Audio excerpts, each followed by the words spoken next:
سلام. قطعا برای ریبرند کردن شرکت یا مؤسسه‌تون و یا اینکه بخواید یک استارتاپ جدید، یک شرکت جدیدی تأسیس بکنید، یکی از چالش‌های اصلیتون اینه که اون اسم چی باشه.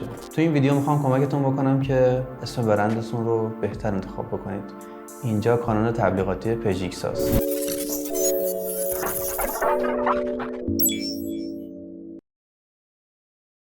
پژمان علمدارزاده هستم، با سری داستانک‌های استراتژی برند در خدمتتونم.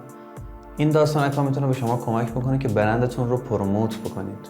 ما 3 عنصر اصلی در استراتژی برند داریم که اولین اون نام شرکت هستش، دومی لوگو و سومی شعار برنده. امروز میخوام در مورد ویژگی‌های یک نامگذاری شرکت و یک نام برند با شما صحبت بکنم. خب همه میدونیم که یک برند باید یک سری ویژگی‌ها داشته باشه، از جمله که جذاب و گیرا باشه، به خاطر سپردنش راحت باشه و یکی از مهمترین نکات اینه که شما قبل از اینکه بخواید نامگذاری بکنید و نامتون رو نهایی بکنید اینه که برین اون دامنه رو بررسی بکنید که خالی است یا نه و اینکه شرکتی به همون اسم ثبت شده یا نه، چون که اگر شرکتی همنام شما ثبت شده باشه میتونه شما رو از شما شکایت بکنه و غرامت سنگینی از شما میگیره. پس اینو حتما مد نظر داشته باشین. نکات دیگه اینه که شما باید اون نام برندتون جوری باشه که وقتی طراحی میشه در تبلیغات آنلاین و آفلاین زیبایی بصری خوبی داشته باشه.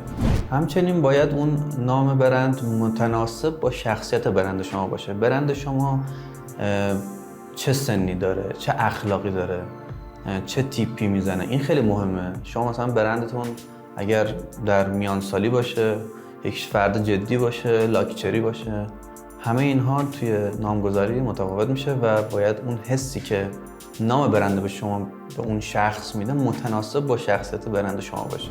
خب بریم سراغ این که من ویژگی‌های برند رو شماره گذاری شده بهتون بگم خیلی منظم‌تر و چند تا مثال هم بزنم که ذهنتون نزدیک‌تر بشه به این فضا. اولین ویژگی اینه که با معنا باشه. دوستان ببینید مثلا ما نوشابه‌های انرژیزایی که داریم مثل مانستر، بیگ بر، ردبول، اینا همه اسمایی که تا میشنویم معناش رو میفهمیم و یک حالت انرژی، یک حس انرژی خاصی به ما داده میشه. دومین ویژگی اینه که کوتاه باشه.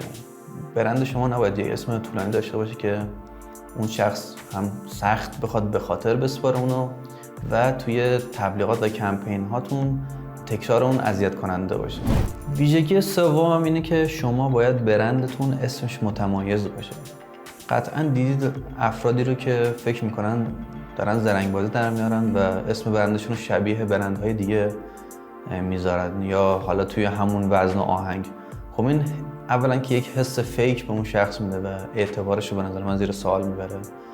دوم این که شما اگر که اسم برندتون شبیه به یک شخصی باشه، مثلا برند ویکتوریا که توی زمینه مد و فشن داره کار میکنه، یک زمانی یک برند اومد هم اسم اون یک اسم رو انتخاب کرد و یک غرامت سنگینی هم پرداخت، چون برند ویکتوریا از اون شکایت کرد و دادگاهیش کرد.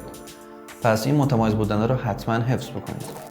نکته بعدی اینه که اون برندی که شما اسم میذارید باید یعنی بهتره که اگر ما اسمش رو میبریم یا میشنویم یک تصویر توی ذهن ما ایجاد بشه.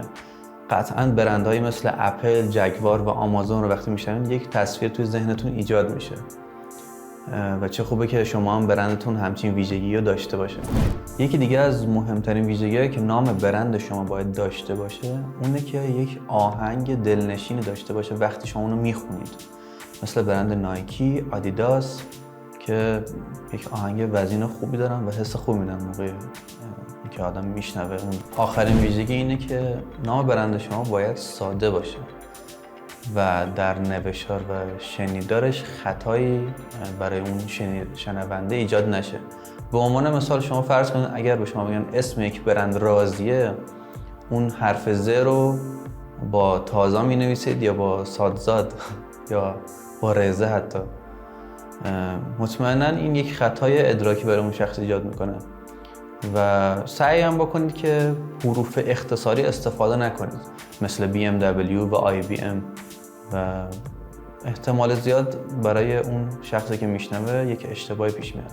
حالا من یه سوال از شما دارم، به نظرتون BMW مخفف کدوم کلماته؟ اینو حتما توی کامنت ها برام بنویسید و اگرم سوالی هنوز در مورد جزئیات نامگذاری برند دارید اون هم بپرسید، من جواب شما رو میدم. اگر هم میخواید بدونید که چه ویژگی‌هایی داره یک شعار برند خوب، من در ویدیوی بعدی بهتون خواهم گفت.